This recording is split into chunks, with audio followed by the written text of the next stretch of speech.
దేవుణ్ణి చూస్తూ ఉన్నప్పుడు తప్పనిసరిగా ఆయన లక్షణాలనేవి మనకి వచ్చినప్పుడు అవి ఎంత గొప్పవో, ఉన్నతమైనవో, ఎలా ఉంటాయో బాగా అర్థమవుతాయి. ఒక బిడ్డ తల్లితో బాగా ఉన్నప్పుడు తల్లి లక్షణాలు వస్తాయి.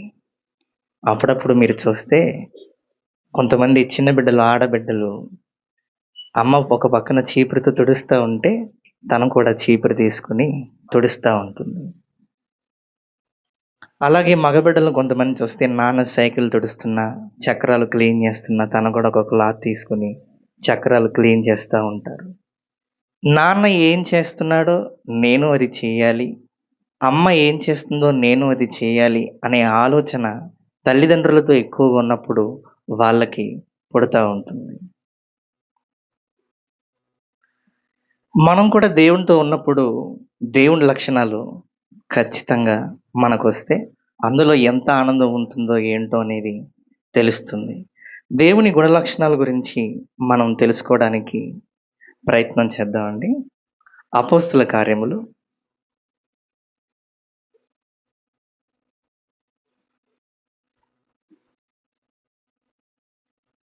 17వ అధ్యాయము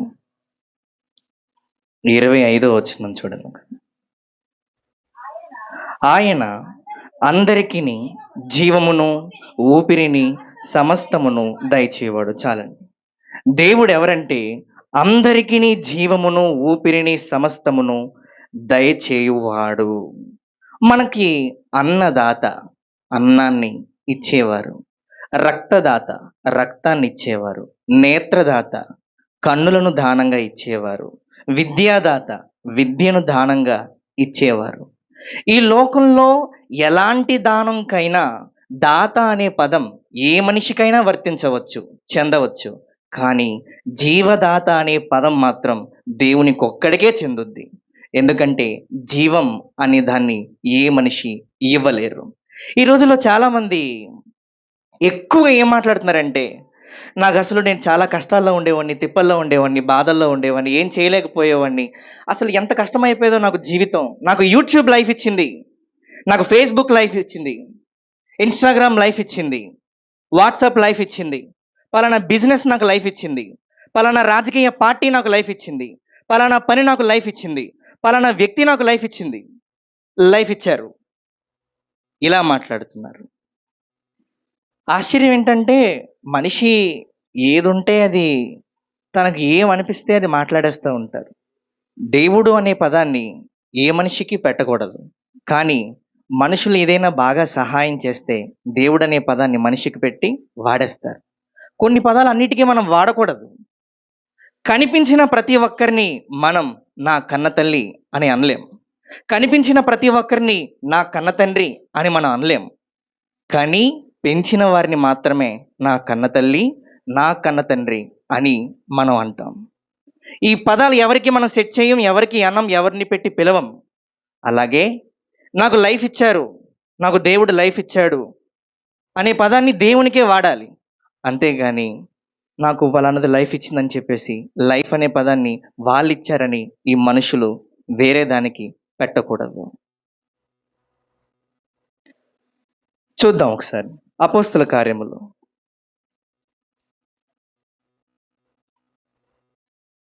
3వ అధ్యాయం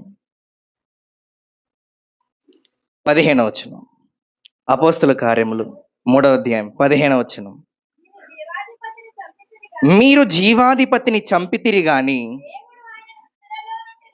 దేవుడు ఆయనను మృతులలో నుండి లేపెను, అందుకు మేము సాక్షులము. చాలండి. దేవుడు జీవాధిపతి. జీవాధిపతి అంటే జీవము అనగా జీవితము, అధిపతి అనగా యజమాని, అధికారి, అజమాయిషి అనే అర్థాలు వస్తాయి. జీవితం మీద అధికారం ఎవరికైనా ఉందంటే అది దేవునికే ఉంది. అప్పుడప్పుడు మనం చాలామంది బయట నా జీవితం, నా ఇష్టం, నాకు ఇష్టం వచ్చినట్టు నేను ఉంటాను, నేను ఎలాగైనా బిహేవ్ చేస్తాను, ఏంటిప్పుడు అన్నట్టు ఉంటాం. దేవుని మందిరంలో కూడా చాలా అలానే ప్రవర్తిస్తారు. ఏదైనా ఉద్యోగానికి వెళ్ళేటప్పుడు మాత్రం హెయిర్ స్టైల్ ఎలా ఉండాలో వాళ్ళకి తగ్గట్టు ఉంటారు. ఇయర్ రింగ్స్ తీసేయాలంటే తీసేస్తారు. డ్రెస్ కోడ్ సరిగా ఉండాలి, ఇలా ఉండకూడదంటే అలాగే ఉంటారు. ఇవన్నీ ఒక చోటుకెళ్తే వాళ్ళకి తగ్గట్టుగా ఉండాలని చెప్పేసి అంటారు. వాళ్ళ అధికారంలో మనం ఉన్నప్పుడు వాళ్ళకి తగ్గట్టుగానే ఉంటాం. మీకు అందరికీ రిలయన్స్ తెలుసు కదండీ! అక్కడ రిలయన్స్‌లో మనం చూస్తే ఒకటుంటుంది. How do I look today అని ఉంటది. అక్కడున్న వాళ్ళు ఎలా ఉండాలంటే హెయిర్ స్టైల్ కరెక్ట్‌గా ఉండాలి. షేవింగ్ కరెక్ట్‌గా ఉండాలి. యూనిఫార్మ్ ఉండాలి. ఇక్కడ ఒక బ్యాచ్ ఉండాలి. షూస్ ఉండాలి. నెయిల్స్, గోర్లని కూడా కట్ చేసి ఉండాలి. రిలయన్స్‌లో పనిచేసే వాళ్ళకి రూల్స్, రెగ్యులేషన్స్ ఇవి. అక్కడికి పనిచేసే వాళ్ళందరూ ఎందుకు అలా ఉండాలి? అది వాళ్ళ అధికారంలో ఉన్నారు. అలానే ఉండాలి. ఇప్పుడు మనిషికి జీవితం అనేది దేవుడిచ్చాడు. దేవుని అధికారంలో ఉన్న ప్రతి మనిషి దేవునికి నచ్చినట్టుగానే ఉండాలి. ఈ భూమిని క్రియేట్ చేసింది దేవుడు. ఇప్పుడు భూమి మీద ఉన్న ప్రతీదీ కూడా మనిషికి నచ్చినట్టుగానే ఉంది కదండీ! ఫోన్ అయినా, కెమెరా అయినా, ఈ పోడియం అయినా, షర్ట్ అయినా, మైక్ అయినా మనిషికి తన మనసులో నచ్చినట్టుగా తనకనుకున్నట్టుగానే చేశారు. అలాగే మనిషికి తన చేసిన ప్రతి వస్తువు తనకు నచ్చినట్టుగా ఉంటే, ప్రభువు చేసుకున్న మనుషులు ఎవరికి నచ్చినట్టుగా ఉండాలి? ప్రభువుకే నచ్చినట్టుగా ఉండాలి. దేవుడు ఏమంటున్నాడో ఒకసారి చూద్దాం. సామెతల గ్రంథం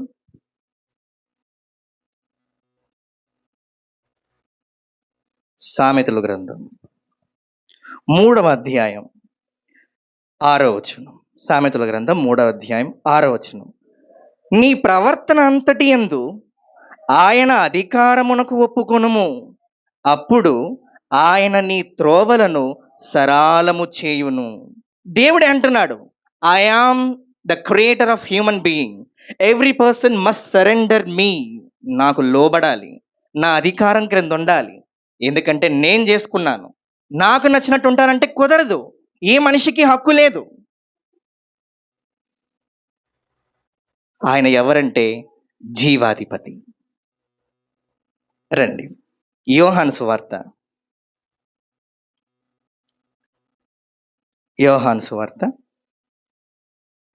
14వ అధ్యాయం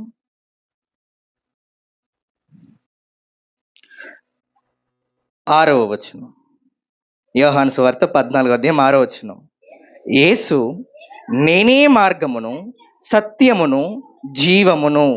నా ద్వారానే తప్ప ఎవడును తండ్రి యొద్దకు రాడు. జీవము అనే మాట అండర్లైన్ చేయండి. జీవము అంటే లైఫ్ అని అర్థం, జీవితము. యేసయ్య అంటున్నాడు, నేనే జీవితాన్ని. దీన్ని ఎలా అర్థం చేసుకోవాలండి? జీవితాన్ని ఇచ్చింది దేవుడే, జీవితాన్ని ప్రారంభించింది దేవుడే, జీవితాన్ని ముగించాల్సింది కూడా దేవుడే. నేను జీవమును అంటే అందరికీ ఎలాంటి పరిస్థితుల్లో ఉన్నా, ఎంత ప్రమాదకరమైన పరిస్థితుల్లో ఉన్నా జీవితాన్ని మాత్రం నేనే ఇవ్వగలను. ఐ యామ్ ద లైఫ్ అన్నారు. ఎలా ఇస్తాడు జీవితాన్ని? ఒకరోజు ఓ పాస్టర్ గారు బయట, ఆయనకి ఎప్పుడు కూడా బైబిల్స్ ఇవ్వటం అలవాటు. ఈరోజు ప్రార్థన చేసుకుని ఎవరొకరికి బైబిల్స్ ఇవ్వాలని బ్యాగ్ సదురుకొని బైబిల్స్ అన్ని అందులో పెట్టుకొని ఓ చోటుకు వచ్చారు. చూస్తున్నారు వచ్చిన వాళ్ళు, ఏమండి ఫ్రీ బైబిల్ అండి తీసుకోండి, ఏమండి ఫ్రీ బైబిల్ అండి తీసుకోండి అని బైబిల్స్ పంచిపెడుతున్నారు. పంచిపెడుతున్నప్పుడు అక్కడ నుండి ఒక పర్సన్, ఒక వ్యక్తి సిగరెట్ కాల్చుకుంటా చూస్తూ, ఏమిస్తున్నాడు? అది ఇస్తున్నాడా? ఇది ఇస్తున్నాడా? సరే చూద్దాం అని దగ్గరికి వచ్చాడు. వచ్చి, ఏమ్మా అందరికీ బైబిల్ ఇస్తున్నావు కదా, సిగరెట్ కాల్చుకుంటా నా దగ్గర ఏం లేదు, ఓ బైబిల్ నాకు, నేను సిగరెట్ కాల్చుకుంటాను అని అన్నాడు. ఈ పాస్టర్ గారికి చాలా బాధ కలిగి, ఏం మాట్లాడుతున్నాడు ఈ వ్యక్తి, బైబిల్ పట్టుకుని సిగరెట్ కాల్చుకుంటానంటాడా అని అనుకుని పరిశుద్ధాత్మ ప్రేరేపణతో, అప్పుడే ఆత్మ ప్రేరేపణతో, పౌరుషంతో, సరే సిగరెట్ కాల్చుకుంటావా, సరే ఇస్తాను కాల్చుకో, 1 కాదు 2 ఇస్తాను, 3 ఇస్తాను తీసుకో, కానీ రోజుకో పేపర్ చదివి అప్పుడు కాల్చుకో అని అన్నారు.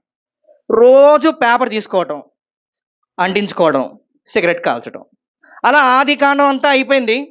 మత్తయి సువార్త అయిపోయింది, మార్కు సువార్త అయిపోయింది, లూకా సువార్త అయిపోయింది, యోహాను సువార్తకు వచ్చారు. యోహాను సువార్త కరెక్ట్‌గా 1వ అధ్యాయం వెలుగు గురించి, జీవం గురించి చదువుతున్నప్పుడు, ఆ రోజు ఏంటో ఏమైందో తెలీదు.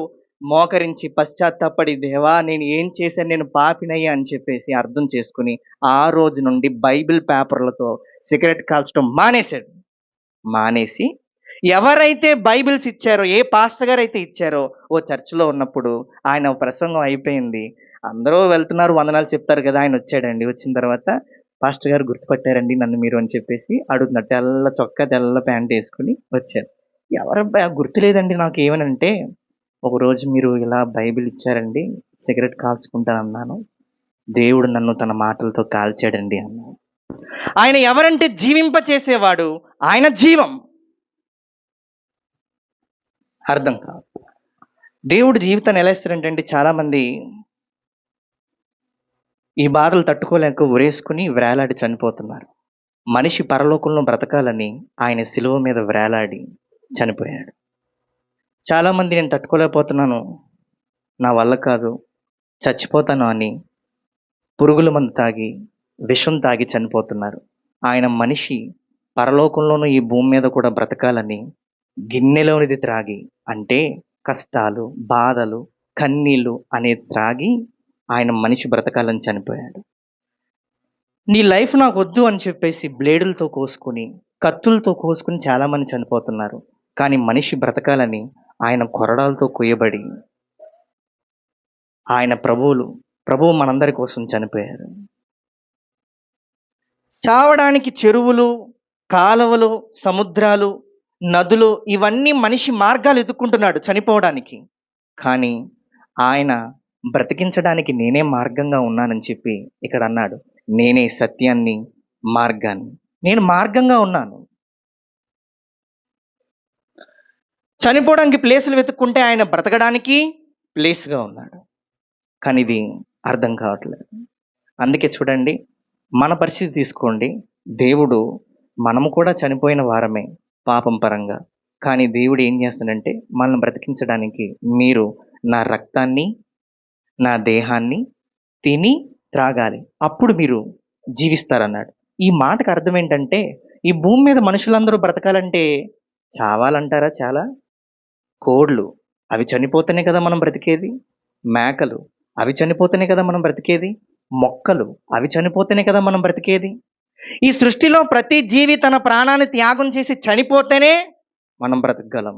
ఈ భూమి మీద ప్రతి మనిషి భూమి మీద అలాగే చనిపోయిన తర్వాత పరలోకంలోనూ బ్రతకాలంటే ప్రభువైన యేసుక్రీస్తు ఆయన చనిపోతేనే, ఆయన బలైతేనే బ్రతకగలరు.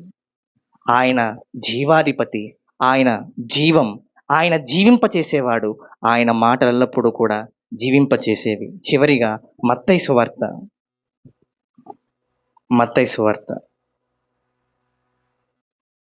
4వ అధ్యాయం 4వ వచనం చూడండి ఒకసారి. మత్తయి సువార్త 4వ అధ్యాయం 4వ వచనం. అందుకాయన మనుష్యుడు రొట్టె వలన మాత్రము కాదు గాని దేవుని నోట నుండి వచ్చు ప్రతి మాట వలనను జీవించును. ఏమండి, అప్పుడప్పుడు చాలాసార్లు ఏం చేయాలి అని పరిస్థితి వైపు మనం కూడా తిరిగిపోయి బైబిల్ చదవడం పక్కన పెట్టేయడం, ప్రార్థన చేసుకోవడం పక్కన పెట్టేయడం, పాస్టర్ గారితో మాట్లాడడం పక్కన పెట్టేయడం, మందిరానికి రావడం పక్కన పెట్టేయడం, ఇలాంటివి చేస్తూ ఉంటాం. దేవుడు అయినా సరే మనల్ని ప్రేమించి రోడ్డు మీద వెళ్తున్నప్పుడు కూడా చర్చి మీద గోడలో ఉన్న వాక్యాలతోటి, చెట్ల మీద ఎవరు అంటించిన వాక్యాలతోటి మాట్లాడతాడు. అప్పుడు మరలా మన హృదయం కదిలించబడి, నిజమే కదా, నేను ఎందుకు దేవునికి దూరం అయిపోయాను అని మళ్ళీ బ్రతుకుతాం. దేవుని మాటలు ఎల్లప్పుడూ కూడా జీవింపచేసేవి. కాబట్టి దేవుడు ఆయన జీవమై ఉన్నాడని, జీవింపచేసేవాడని, జీవదాత అని మనం ఆరాధిస్తూ ప్రార్థన చేసుకుందాం.